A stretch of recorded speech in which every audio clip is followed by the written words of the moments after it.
think we're both ready. Okay. Good morning, everyone. My name is Emma Zaballos. I'm an analyst for Terbium Labs, which is a dark web data monitoring company, and I'm here to talk to you about shopping on the dark web. A little bit of guidance because I go on the dark web and look at multi-good marketplaces as part of my job. Before we launch into exactly how easy it is to buy things on the dark web, I do have one reminder. Don't do any of this. It doesn't matter who tells you, whether it's someone you met on Reddit or someone who's speaking to you at a conference, buying illegal goods on the dark web is a crime, and people do go to jail for it. So please do not actually do any of this. My boss required that the slide go in multiple times. Before we get into how to buy things on the dark web, I want to quickly establish what the dark web actually is. When we think about the World Wide Web, that actually has several subsections to it. We have the clear web, or the surface web, some people call it that, which is what we use to browse every day. And it's anything that's indexed by a search engine like Google. So basically, if you can go and say, I want to see coffee filters or a new coffee machine, and it will just show you a bunch of pages. You don't have to remember what's the exact site that I'm looking for. That's going to be on the clear web. The flip side of that is the deep web. The deep web is anything that's not indexed by Google. That doesn't necessarily mean it's nefarious in any way, because that can contain things like intranets, like private databases that you need a password to access. And it also contains, as a subset inside that, the dark web. The dark web does require a special software or browser of some kind. It can, but it basically, and it also isn't necessarily nefarious. It just means that it is more privacy focused, and it's not indexed by Google. When I talk about the dark web, I'm going to be talking about Tor, the onion router, because that's the network where most of these multi-good marketplaces that I personally am interested are hosted. So what can you find on the dark web? The short answer is pretty much everything, honestly, for good or for bad. The longer answer is that there are a lot of different sort of groups of things you can find. The dark web is primarily known for its drug marketplaces, but there's also things like fraud materials, like payment cards, or full ID theft materials. There's also weapons, although usually not the kind that you're thinking of. It's much more easy to find, say, a taser or some mace or some brass knuckles than it is to find a bomb or a gun. There's also things like they're just listed there because presumably they want to list them somewhere. So I have seen things like Yankee Candle gift sets, things like books, things like just random, here's some underwear fresh out of the box. And then also, I'm going to get to this later, but I have seen a human skull listed on the dark web. So let's put on some smooth jazz from the Deep Web Radio and let's browse a little bit. How do you buy things on the clear web? Well, when I'm looking for something, I might go to a website. First, I need to know which website I'm looking at. Let's say it's Amazon, a multi-good marketplace has a lot of different things. You have to know what you're looking for. Let's say I'm looking for a pour-over filter for coffee because my French press broke.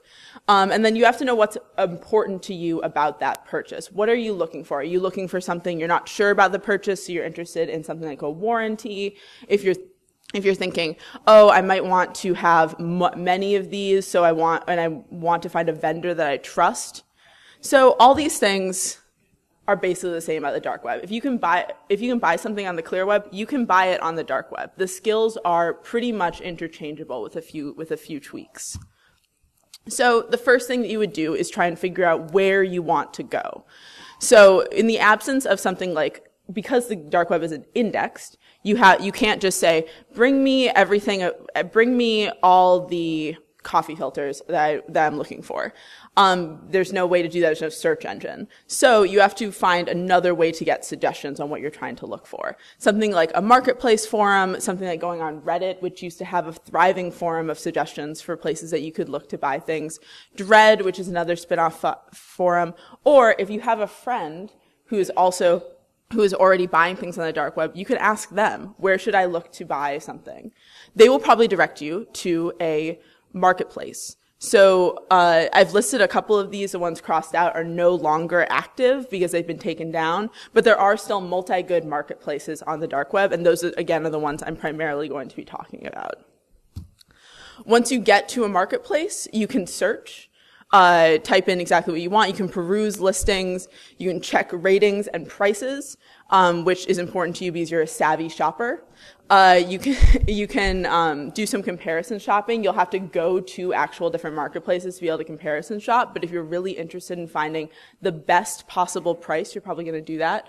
You can add to cart, and then you just check out. The main difference in that whole process is that you're going to be checking out using Bitcoin or another cryptocurrency and not just entering your credit card information. So I'm going to show you an example here. This example is Dream Market, currently the biggest marketplace on the dark web. And you might kind of think of it as, it looks a little bit like we've stepped back in time. This looks like Amazon in like 2004 or something. It's trying to completely replicate the e-commerce experience of the clear web on the dark web. So you can see that I blurred out my username, but you can see that there's different categories on the left-hand side, that there's a search bar. You can look for a specific search term, that there's filters you can apply to your purchase, and a number of different pages that you can scroll through. But you can also see the listings that come up they'll show you exactly what price you're going to pay for it. They'll show you who is going to sell it to you and their rating on the site. You can see the little star next to their name, where it will ship, and also a picture and a title. Now you can see the rating on the left has those little stars on it. That's because everyone on the dark web is trying to get your attention and trying to get you to buy the goods from them. So in the absence of a lot of the more sophisticated e-commerce tools that we're used to on the clear web, what they use to grab your attention is a lot of like little stars and little sparklies and like using kind of fun font things, because they're just trying to get you to click on their listing. They're trying to get you to remember them. So zooming in on a listing, this one is for Bank of America checking accounts, and so you can see that they're trying to get you. Here's a very clear description of what we're selling. Here's the vendor with the number of stars, and here is obviously a picture just saying like, this is what you're going to get. This is a recognizable brand that you might be looking for. So you may be wondering, okay, why would what other information, sorry, the mic got really hot for a second. What else is interesting about this listing? I'm zooming in on the actual text attached to the listing itself. Again, you can see that they're really trying to grab your eye with this fancy word art. But then also you can see they're trying to really court your business, your user, like your allegiance to their product. In the absence of things like a recommendations engine or any sort of e-commerce or other sort of more sophisticated e-commerce tools, the dark web is built on reputation and buyer loyalty. They're always trying to court the most committed e-commerce experience from their buyers, and so they'll offer things like and so they're trying to establish trust between the buyer and the vendor. How do you do this? You do this by offering warranties and by basically offering programs that will make the buyer buy from you. So you can see that, sorry, I'm trying to read the thing because I can't really see it on my screen. Oh, which one is this? Oh, you can see that they're offering 100% satisfaction guarantees and warranties. The vendors are really looking for buyers to be satisfied up until the point where they decide that you're trying to scam them, and then they will turn on you viciously. But basically, up until the point that they decide that you're a scammer, they will do pretty much anything to keep your business. The only way that they can remain on top of the dark web selling pool is by offering the best possible policies. A lot of these goods are functionally interchangeable.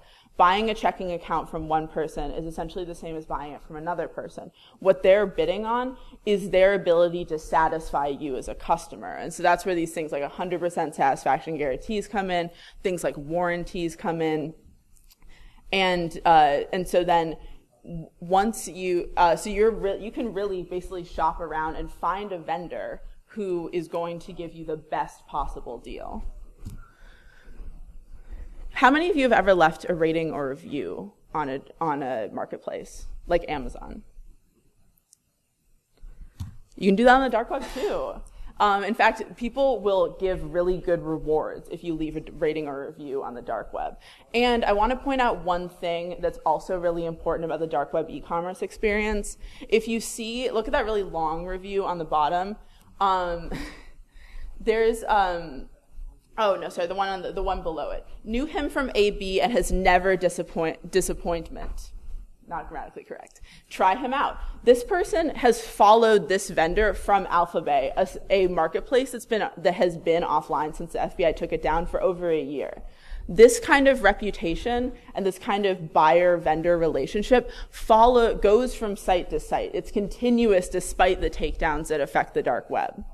Ratings and reviews are incredibly important for establishing a vendor's reputation and trust. And using ratings and reviews really establishes, like, this is a person who's not going to try and scam you. This is a person who delivers. And it illustrates really the resiliency of the dark web marketplace. Sorry, that's kind of an aside. But this is an example of really, like, this marketplace is independent of the actual markets themselves.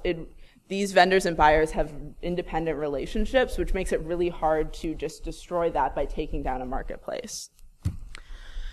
I put together, you notice I've been talking a lot about digital goods. You might have been expecting me to talk more about, like, here's where meth is, here's how you can buy cocaine. But I really am talking about digital goods, not just because that's what I'm interested in professionally, like we're a dark web data monitoring company, but also because digital goods are a lot more dangerous to us as cybersecurity and security researchers. For a physical good, like if you're buying some drugs on the internet or someone's buying some drugs, then there are some time, cost, and duplication sort of limitations there. If you're buying something that has to be physically shipped to you, you have to wait for it. If you're buying a digital good, it arrives instantaneously. If you're buying something like, it turns out drugs are very expensive. However, digital goods, you can get those some of them for $2 or less. There's a much lower barrier to entry to starting buying digital goods. And then also with duplication, you can only, any physical good is essentially single use. You can't effectively duplicate it on your own. A digital good can be replicated as many times as you want. And with some things like buying a guide or a template, in fact, the duplication is the point. Even with something like a payment card or a fake ID or some identity documents like a full identity pack, you can duplicate those multiple times. That's incredibly dangerous for us as people who are trying to combat these marketplaces. The move from buying physical goods on the dark web to digital goods really shows that this is an entry point into a larger arena of crime. I'm also going to zoom in a little bit on digital goods. This is something that I found on the dark web last year. This is someone selling full identity packs for infants. Basically, this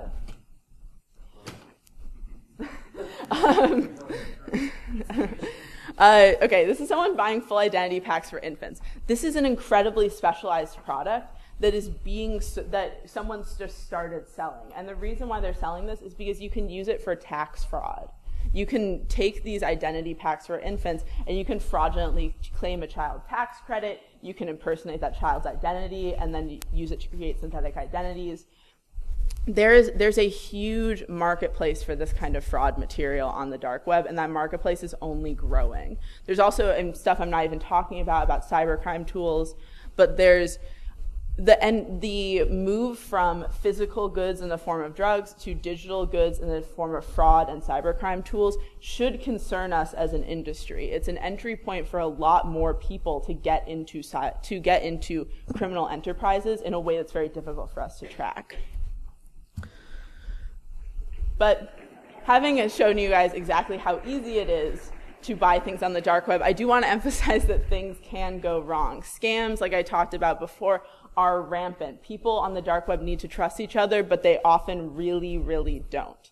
So you'll see buyers scamming vendors, vendors scamming buyers. It's entirely possible to get ripped off, especially if you're buying something digitally, and there's really there can be like a very difficult way to get recourse. If you're being scammed by someone, if you go to Amazon and buy something and you're scammed, then there's a lot of places where you can go to contest that. You can go to Amazon, you can go to the Better Business Bureau, you can go pursue legal resources if they take enough money from you.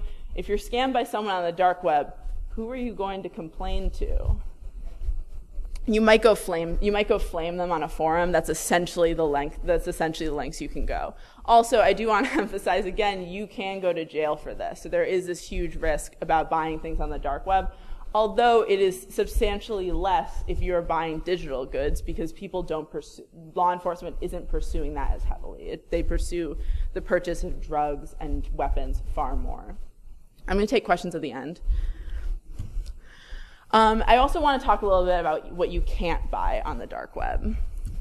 If you see any of these, they are almost definitely scams. Doesn't mean that it never exists, but the amount that people talk about it is far disproportionate to the amount that actually happens. This is an ISIS Bitcoin wallet, or that's what people thought it was, until it was revealed that it was a scam that someone had set up in order to collect money from the gullible. The FBI actually took down this Bitcoin wallet and left up ISIS's actual Bitcoin wallet on the dark web. Generally, just to talk a quick digression about terrorism on the dark web, there is a terrorist presence on the dark web. However, it's a lot less than a lot of people think it is, because generally terrorism either benefits from being out in the open, like on Twitter, where a lot of people can see the conversations you're having, or very, very private coordination, like on Signal or Telegram. Being on the dark web in sort of a quasi-public forum that's very, very difficult to access, it doesn't actually serve their interests particularly well. Most of the ISIS presence on the dark web is not. In fact, ISIS, it is people on the dark web who are weird and trying to impersonate ISIS. Also, you may have seen this in the news. This is a site that was set up for an organization called Besa Mafia. It was an Albanian mob organization that said, we will kill people for you if you give us Bitcoin and tell us who they are. This got a lot of publicity. A lot of people were very concerned about this. It was a scam. They took about 100 Bitcoin over 6 months. They closed the site, having never hurt anyone, and they forwarded the information about who had been asked to be killed to the FBI, which is kind of a chaotic good sort of thing to do, I think. They basically were like, hey, we've heard that someone wants to kill this person. You should probably protect them. Also, we took their money. So yeah, murder for hire schemes really aren't effectively happening on the dark web, though this is probably my favorite example of anything happening on the dark web ever. Now, before we wrap up, I want to get into some sort of just fun stuff that we've seen. Not that the dark web can't be fun, but a lot of it is just crime, and that's not very fun to look at. So here, starting with some pretty basic things. Even if crime's not for you, don't worry. There are a lot of hobbies you can pick up from the dark web. I'm not sure who posts these. They might be like trying to stealth get people on the dark web to like turn away from their criminal ways and get into modular origami. Or maybe they're just listing stuff because they're like, I have it in my house. Maybe someone will buy it. There are also a lot of people trying to sell movies as if there's not lots and lots of places where you can steal movies much more easily. But theoretically, you could buy Disney movies or some Star Wars. Oh, yeah. I love this. A lot of people are selling points for different accounts and things. So Sephora is a pretty interesting example. I don't think most people on the dark web are really actively using Sephora, but you can buy Sephora points if you're interested in them. This was a really great shop that was set up for a long time. They sold under 21 fake IDs so that you could get age-related discounts. Apparently they were really popular.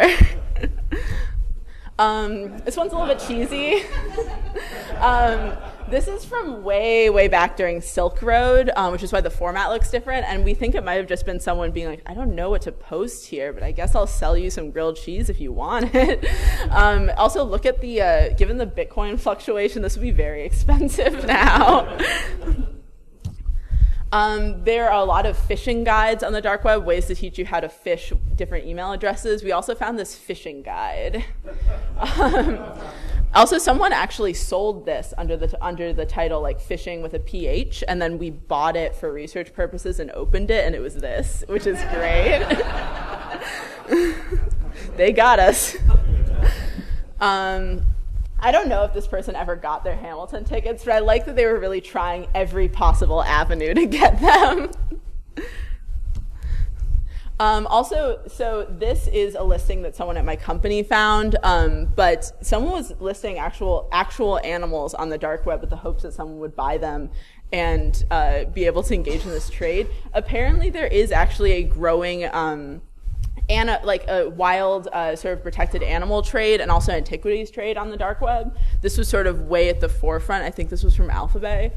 But yeah, don't do this. Don't buy animals on the dark web. Go to a shelter or something.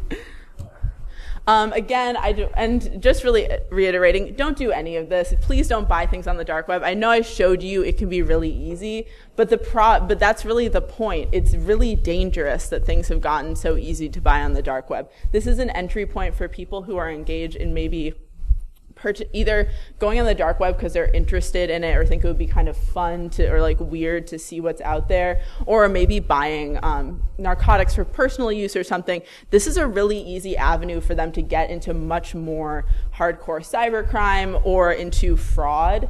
And we should really be worried about that as a society. That's really a growing area of danger for us. So not to be like, oh, here's some really fun stuff and here's like a really serious message, but like, this is serious. I think it's something that we should all be concerned about as an industry. Anyway, I said I would show you the human skull. This is something I found last year. It is also one of my favorite things. This is just someone listing a human skull really beautifully displayed on a bed of tentacles. And then also the only product description they gave was a dictionary definition of a skull, which I find fascinating.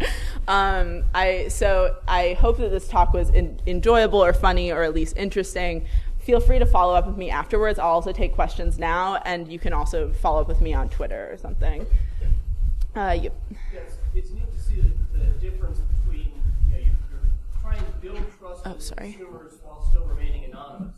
So you're building a reputation and also an anonymity in order to develop. Yeah, it's kind of a pseudo-anonymity because like a lot of these, actually some of these marketplaces, I should have zoomed in on this more, they will actually show like this is the same vendor that you remember from a previous marketplace. And people will become very attached to identities and screen names. So it is sort of the pseudo-anonymity where like I don't know who you are in real life, but I do know your reputation on this marketplace, because having absolutely no reputation like it's just not sustainable. There needs to be some degree of trust and of reputation in order for these transactions to take place. Yeah. Given what you just said, have you seen any evidence that people are actually sharing vendor names or like passing them around, like being Dread Pirate Roberts from The Princess Bride? Oh, okay. I see what you mean. You're saying like people who are impersonating other vendors or who are like sort of trading a title. I haven't seen people trading a title. People do try to impersonate other vendors, usually not for very long, because it's really sort of a smash and grab. Like I'm going to set up a marketplace. I'm going to set up a shop under your name, hope that people fall for it, and then run away with their money. You can't really sustain that long term unless you actually just want to do a good job, I guess. I mean, but I think most people who are doing that aren't really interested in doing a good job. So is, buying drugs and stuff is very illegal. Yeah. But if I was going to buy the Sephora points, is that like more gray market area there? Okay, so that's still illegal. You're still buying, because basically they're selling you someone's account. And so then, which presumably you don't have permission to access. I think the main difference is honestly that people aren't as interested in prosecuting some of this fraud, which is in itself a problem. But like the FBI is very interested, like the Justice Department are a lot more interested in prosecuting drug trade. So it's not necessarily degrees of illegality, it's degrees of willingness to prosecute and follow up at this point. Sorry, I think you had your hand up first. I'm gonna try and get to everyone. Who is the primary kind of customer of Terbium, and how, I would assume based on this talk that government agencies you mostly sell to, but do you also sell to corporate, and what interest do they have in kind of in data on these sales?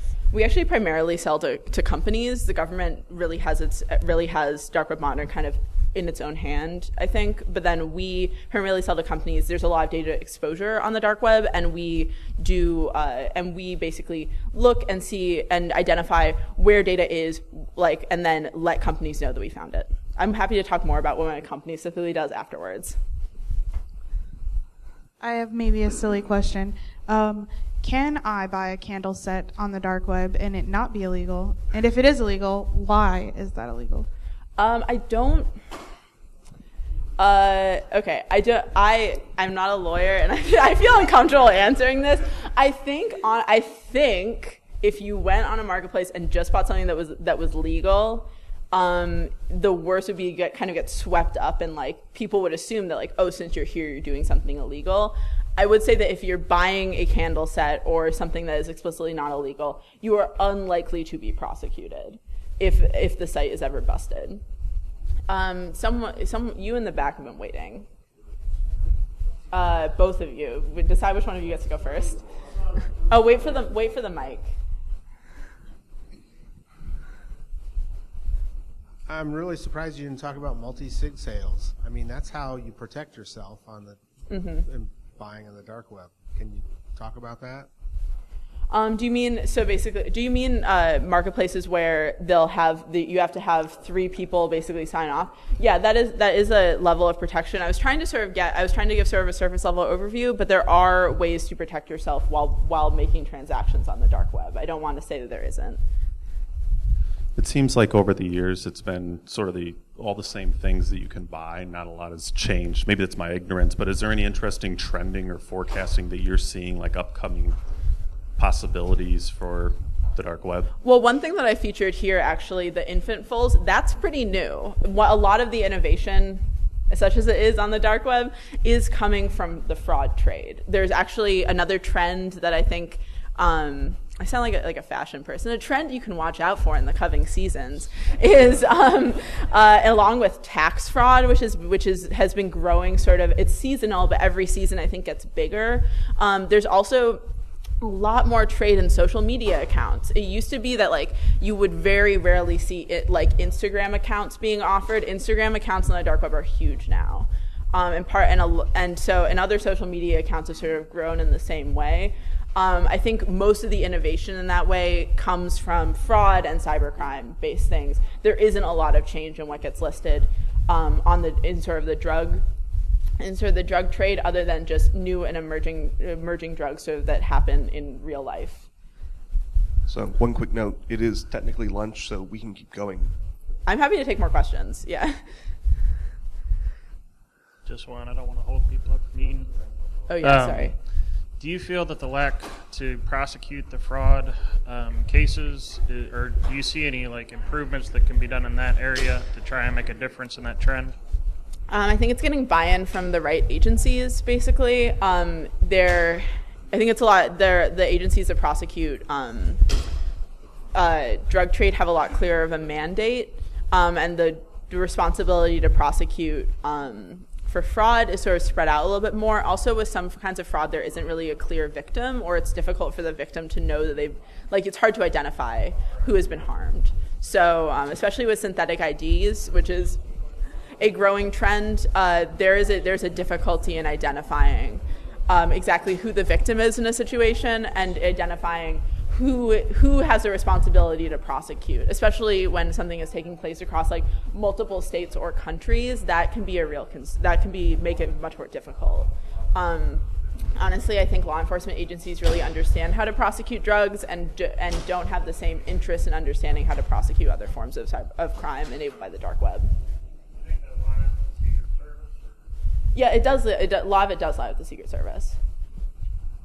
So my question is not asking for your legal opinion, but since you're in the space and a researcher, what, with most of this stuff being illegal, and presuming that a company wanted to do this themselves, their own brand monitoring or customer monitoring, do you sort of operate in a gray legal space? Because from being able to confirm that maybe what is being issued is legitimate. Oh, right. Okay. So it's actually a place where my company and some other companies that operate in this sphere really differ, because there really is a a lot of the law around the dark web, and especially data monitoring and data collection and data breaches, hasn't really been tested effectively.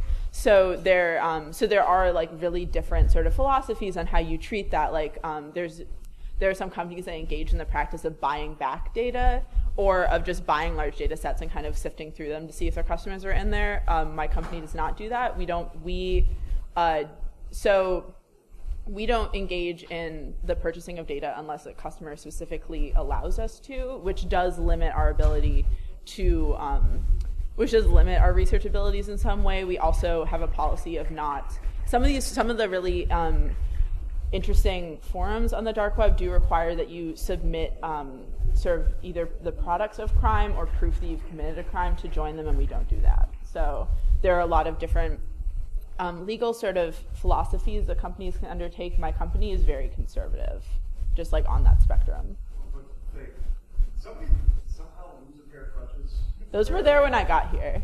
Okay. So yeah, so they've been there for at least a little bit. No, wait. No, those are mine. Please. Oh. It was just like, I said that over there. Not walk away.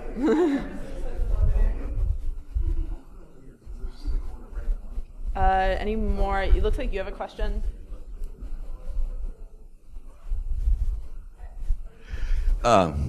Looking at a skull on there, in the bottom in caps, it's download Kick app and contact for more details. Is this a buying app or something that they get out of the web and more secure thing, or what is Kick app? No, it's actually a conversation tool. So they're basically saying it's like I don't use Kick, I'm too old, but I think it's almost like WhatsApp or something. They're basically just saying like contact me directly for more details. I was not allowed to do this. I really wanted to, but yeah. So they're basically just saying like if you're interested in talking more about this, there's a peer-to-peer messaging app that I'll talk to you through. Okay, so and they usually go to encrypted apps, something that will kind of. Yeah, I mean, also there isn't really a chat feature that's super usable on Dream. So like I think a lot, and also like using any sort of messaging that's enabled through a dark web marketplace is kind of opening you up to what if that marketplace is taken over by law enforcement, which has happened multiple times. So like, so then I think the move away from that to another sort of messaging platform is kind of self-defense. So you were talking about the infant fools? Yes. If you have kids, is there a way to see if like their socials have been harvested and are being used for this? Is there is there any protection that you can do for your children to make sure that somebody's not stealing their information and setting up fake IDs with it? I would highly recommend, really for anyone, put your credit information under a credit freeze. So can you do that for your children? Is that? Yeah. Okay. I believe they just passed a law that says you can do it for your children. For a while, that was not possible, which was kind of a really terrible legal gray area, or like a legal catch-22, because they were like, you have to protect your children, but only they can undergo a credit freeze, and they can only do it when they turn 18. So it's like 18 years where you're not protected. But like seriously, everyone go freeze your credit. Like you can unfreeze it when you apply for new credit, but it does prevent people from opening new credit accounts in your name. So. That's just a good general rule. Having this job has made me more paranoid about the use of my information and the possibility of it being stolen, but I think that's a good general step everyone can take. Are there any more questions? Pass it down. Oh, there's one more. Not that I'm gonna do this, but just out of curiosity, when people do buy physical goods such as drugs or weapons, and they do need to have it shipped, where do they have it shipped to? I would say I know the answer, but I can't go into too much detail because that does feel like personally crossing a line and teaching you how to do something. But there are I will say there are workarounds, and there are a lot of people online who will tell you how to do it. So feel free to look into that. And I actually have one question, and yeah, I think you may have covered this. What is the most actual terrifying thing you've seen? Not just Social Security numbers, like actual like bone-chilling, horrifying. Oh my God, how did they do this? I mean, like, how did they do this? Sort of like, I haven't really encountered that. There has been like a lot of, oh God, like this is just, I guess there's two sort of avenues that you can think about. Like, a lot of the stuff around like massive data breaches, especially data breaches that contain a lot of personal, irreplaceable information about you, lifetime data, I find just really chilling in sort of a societal way. Like, oh, we're really getting backed into a corner on just like, how are we going to live our lives if so many people have compromised identities? Like, that is going to be a larger issue that we have to deal with in probably the next decade. Like, once you have this level of insecurity around so many people who have to operate, and once you have this like generation of children, many of whom had their identity stolen before they learned how to walk, like, we have to figure out how we're going to deal with that. It might mean that we move to like, we basically just get rid of socials and move to a new form of ID that hasn't been compromised. I don't really know. The other thing is like, not to be a huge downer, there is child exploitation on the dark web, and that's like the worst thing I've ever seen. So that's my like double-barreled answer. Talking like Criminal Minds or Law and Order SVU type child exploitation. The stuff I saw was relatively mild. It's just really gross. Like, that's yeah. My company like does not. We basically just blacklist and send to the FBI, but it's still like it's really sad. Sorry to be a downer. Is there anyone else? I'm happy to talk more afterwards too. Thank you.